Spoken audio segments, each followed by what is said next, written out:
Hello guys, hope you are all doing good and welcome to our YouTube channel Brainy and you are listening to Vivek Gupta. Guys इसके पहले की video में हमने देखा था कि फार्मास्यूटिकल इंडस्ट्री के डिपार्टमेंट्स के बारे में, लेकिन आज की वीडियो में हम देखेंगे कि फार्मास्यूटिकल इंडस्ट्री कितने प्रकार की होती है। गाइज काफी सारे एक्सपर्टीज से मीटिंग करने के बाद ये एक्सक्लूसिव वीडियो हम आपके लिए लेकर के आए हैं, तो please watch till and and let's get started.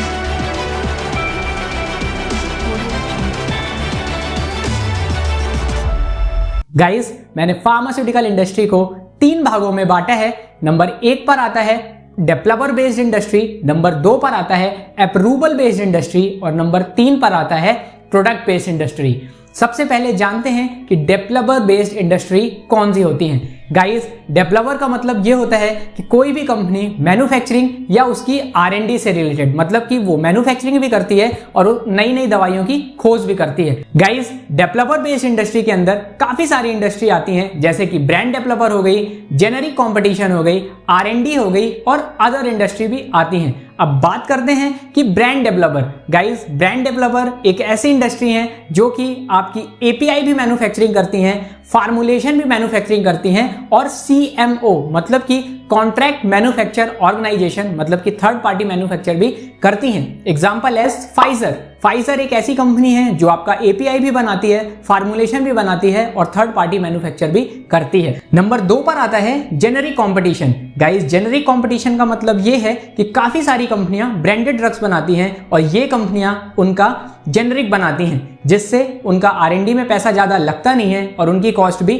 सस्ती रहती है। और नंबर 3 पर आता है R&D। Guys R&D based industry ये ऐसी इंडस्ट्री है जो सिर्फ और सिर्फ दवाइयों की खोज पर काम करती हैं। जैसे कि आपकी वर्ल्ड की टॉप रिसर्च एंड डेवलपमेंट की जो कंपनी है वो है सैनोफी एक ऐसी कंपनी है जो ओनली सिर्फ रिसर्च पे काम करती है और इसमें सिर्फ M.Pharm, MSc और PhD लेवल के बंदे को लिया जाता है। गाइज अब बात करते हैं अदर इंडस्ट्री की। अदर इंडस्ट्री में काफी सारी इंडस्ट्री आती हैं, जैसे कि फार्मा मैन्युफैक्चरिंग हो गई, फार्मा मार्केटिंग हो गई, फार्मा डिस्ट्रीब्यूशन हो गई और फार्मा रिटेल हो गई। अगर हम फार्मा मैन्युफैक्चरिंग की बात करें तो ये ऐसी इंडस्ट्री है जो सिर्फ मैन्युफैक्चरिंग, पैकेजिंग और लेबलिंग का काम करती हैं, जैसे कि आपकी हो गई सिप्ला हो गई, जाइडस हो गई, ल्यूपिन हो गई, मैकेलॉइड हो गई, माइलेन हो गई।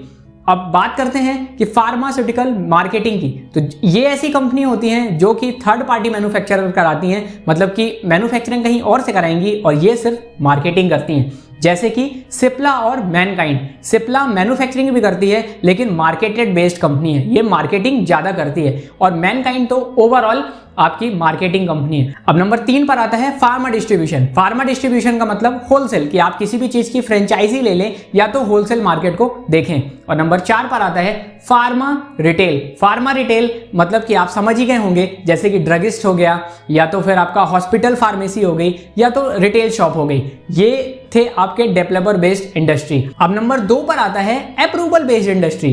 गाइस अप्रूवल का मतलब ये है कि हर कंपनियों का सपना होता है कि वो किसी ना किसी रेगुलेटरी बॉडी से अप्रूव हो, जैसे कि USFDA, MHRA, Geneva, TGA, EAA और WHO, सिडिस्को जैसी चीजों से अप्रूव हो। गाइस हर एक फार्मास्यूटिकल कंपनी का यही सपना होता है कि हम USFDA, जिनीवा, MHRA जैसे रेगुलेटरी बॉडी से हमें कंफर्मेशन मिल जाए। अब बात करते हैं कि अप्रूवल बेस्ड इंडस्ट्री में भी मैंने इनको 3 भागों में बांटा है। नंबर 1 पर आता है फॉरेन बेस्ड इंडस्ट्री, नंबर 2 पर आता है इंडियन बेस्ड इंडस्ट्री और नंबर 3 पर आता है lower based industry. Guys foreign based industry ये ऐसी इंडस्ट्री है जो कि इंडियन कल्चर के हिसाब से नहीं चलती हैं, ये फॉरेन के कल्चर के हिसाब से चलती हैं, जहां पर आपको काफी सारी सुविधाएं देखने को मिलती हैं, जैसे कि ये कंपनियां आपको एकोमोडेशन देती हैं, रहने के लिए देती हैं, खाने के लिए देती हैं और आपके बच्चों को स्कूल तक प्रोवाइड करती हैं। और जैसा कि आपने सुना होगा कि फार्मास्यूटिकल इंडस्ट्री में छुट्टियां काफ़ी कम मिलती हैं, तो फॉरेन बेस्ड जो कंपनियां होती हैं यहाँ पर ऐसा कुछ भी नहीं है।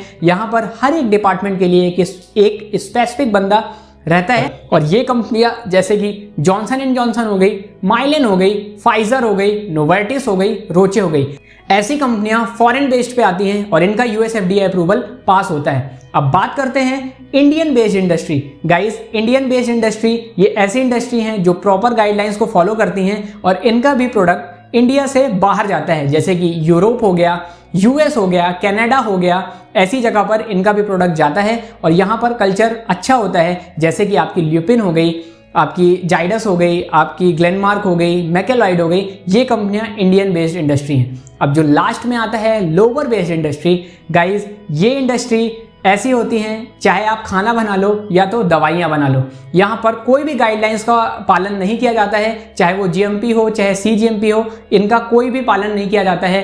और यहाँ पर कोई भी चीज़ें ढंग से मैन्युफैक्चरिंग नहीं होती हैं और यहाँ पर जो भी एम्प्लॉय काम करते हैं उनको काफ़ी ज़्यादा लोड दिया जाता है, जिससे आपको लगेगा कि हम फार्मा फील्ड या फार्मास्यूटिकल कंपनी में आकर हमसे गलती हो गई है। तो गाइज ये थी लोअर बेस्ड इंडस्ट्री, मैं इनका नाम नहीं लेना चाहूंगा वीडियो में। तो ये था आपका अप्रूवल बेस्ड इंडस्ट्री। अब नंबर 3 पर आती है product based industry. Guys product based industry ये ऐसी इंडस्ट्री होती है कि जैसे अभी आपने देखा कि काफ़ी सारी कंपनी मैन्युफैक्चरिंग भी करती हैं, R&D भी करती हैं, मार्केटिंग भी करती हैं, लेकिन ये जो प्रोडक्ट बेस्ड इंडस्ट्री है इसको मैंने प्रोडक्ट के बेस पे डिवाइड किया हुआ है कि बहुत सारी कंपनियां हैं जो अलग अलग प्रोडक्ट बनाती हैं, जैसे कि oral solid doses form, liquid dosage form, gaseous doses form, parenteral doses form and semi solid doses form.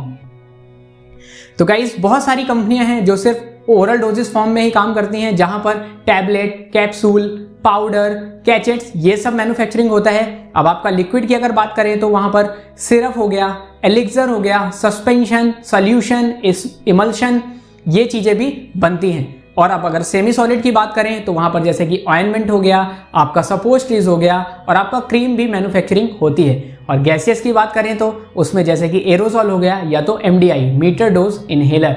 और नंबर लास्ट पर आता है जो है वो है पेरेंट्रल, जहां पर इंजेक्शन की मैन्युफैक्चरिंग होती है।